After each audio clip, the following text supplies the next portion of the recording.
నా పేరు వన నాగేంద్ర కుమార్. నేను తెలంగాణ రక్షణ సేన ఖమ్మం నియోజకవర్గ ఇన్ఛార్జిగా ఉన్నాను.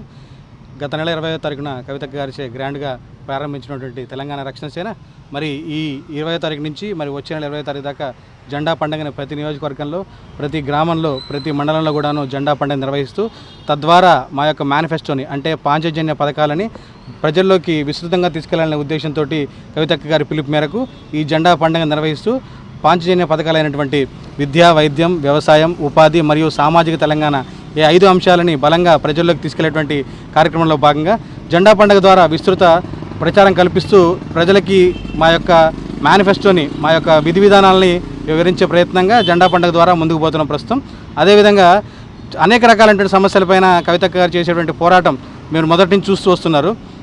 మన ఖమ్మం జిల్లాలో వెలుగుమట్ల భూముల గురించి కావచ్చు, లేదా ఔటర్ రింగ్ రోడ్డు గురించి కావచ్చు, భూముల కోల్పోయే వ్యక్తుల గురించి కావచ్చు, లేదా పరిగి దగ్గర ఉన్నటువంటి సమస్యల గురించి కావచ్చు, అన్నిటి మీద పోరాటం చేస్తూ వాటి మీద పాక్షికమైనటువంటి విజయం సాధించామని నేను కవితక్క గారు ప్రకటించడం, మరి అదేవిధంగా పూర్తి విజయం కోసం గవర్నర్ గారిని కలవటం, కేంద్ర ప్రభుత్వం జోక్యం చేసుకోవాలని కోరటం, జోక్యం చేసుకొని మన ప్రభుత్వానికి ఇన్స్ట్రక్షన్స్ ఇచ్చి తెలంగాణ రాష్ట్ర ప్రభుత్వానికి తద్వారా వాటికి పరిష్కారం, శాశ్వత పరిష్కారం చూపించే దిశగా ముందుకెళ్లాలని కవితక్క గారు గవర్నర్ గారిని కలిసి కోరడం జరిగింది.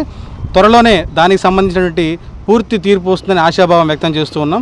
అదేవిధంగా అదొక్కటే కాకుండా వ్యవసాయ రంగం పైన రైతుల సమస్యల పట్ల కూడా కవితక్క గారు చేసినటువంటి కృషి ఎట్లాగైతే ప్రస్తుతం మన ఖమ్మం జిల్లాలోనే కాదు రకరకాల పక్క జిల్లాలో కూడా మనం చూస్తూ ఉన్నాం. చాలా పంట రోడ్డు మీద అట్లా పోసి ఉన్నది, ఇంకా వాటిని పర్చేజ్ చేయలేదు, కొనలేదు. కాంటా దగ్గర కూడా చాలా ఇబ్బందికరమైన పరిస్థితులు ఉన్నాయి. మిల్లర్లు వాటిని తీసుకునే పరిస్థితి లేదు. తరుగు పేరిట వాటి పేరిట జరుగుతున్నటువంటి విషయాలు మనం రోజు మీడియా ద్వారా చూస్తూనే ఉన్నాం. అదేవిధంగా ప్రస్తుతం వాతావరణ మార్పులు కూడా సంభవించే ప్రదేశం నడుస్తుంది ప్రజెంట్ పరిస్థితి. మరొకవేళ వాతావరణ మార్పులు కన్నా సంభవిస్తే రైతు నష్టపోయే పరిస్థితి ఎక్కువగా ఉన్న కారణం చేత మరి సత్వరమే ప్రభుత్వం స్పందించి ధాన్యాన్ని కొనుగోలు చేయాలని, వరి కావచ్చు, మక్కలు కావచ్చు, సన్ఫ్లవర్ గింజలు కావచ్చు, ఏదైనా కావచ్చు, రైతు ఏడ్చిన రాజ్యం బాగుపడదని చెప్పినట్టు రైతుని సంతోషపెట్టే విధంగా రాజ్యాన్ని కొనసాగించాలని ముఖ్యమంత్రి గారికి విజ్ఞప్తి చేస్తున్నాం.